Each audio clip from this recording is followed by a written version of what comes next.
तुझा नवरा भांडणाऱ्यातला नाहीये, तो काही भांडला नसेल, तूच त्याला भांडली असेल. आता कालची रील अपलोड केल्यानंतर ना मला बरेचसे DMs आणि जवळच्यांचे कॉलसुद्धा आले होते. किती तो त्यांच्यावर विश्वास, त्यांना न म्हणताना ना मलाच डायरेक्ट बोलताय की तूच त्याला भांडत असेल म्हणून. पण आता ते आमच्या दोघांनाच माहिती की आमच्यामध्ये भांडणं होतात की नाही आणि भांडणं कोणामुळं होतात. आता असं कोणतंच कपल नसेल की त्यांच्यामध्ये भांडणं होत नाही. आमच्यामध्ये सुद्धा छोटे मोठे भांडणं होते आणि ते ना जास्त वेळ कधीच टिकत नाही. 10-15 मिनिटानंतर लगेच सॉल्व्ह होऊन जाते.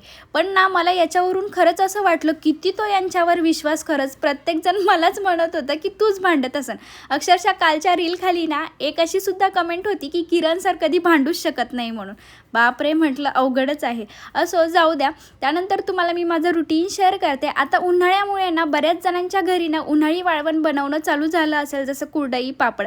पण माझं अजिबात तसं नाही. मला ना डाळी वाळू घालायच्या, तांदूळ वाळू घालायचं, हेच माझं इथं रुटीन चालू असतं. आता इथलं वातावरण दमट असल्यामुळे ना लवकर याला किडं लागतं, त्यामुळे मला असं वाळू घालावं लागतं. आणि त्यातल्या त्यात ऊन नव्हतं म्हणून सकाळीच ना खिडकीमध्ये थोडंसं ऊन येतं, तिथंच मी ना 2 पार्टमध्ये करून ना तांदूळ वाळू घातले होते.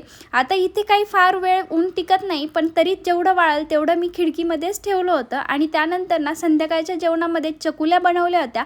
खरंच सांगते, एवढ्या छान झाल्या तर आम्हाला दोघांनासुद्धा खूप जास्त आवडत्या. जेवण वगैरे करून बाहेर वॉकिंगला गेलो. असा होता माझा आजचा दिवस. Thanks for watching. बाय.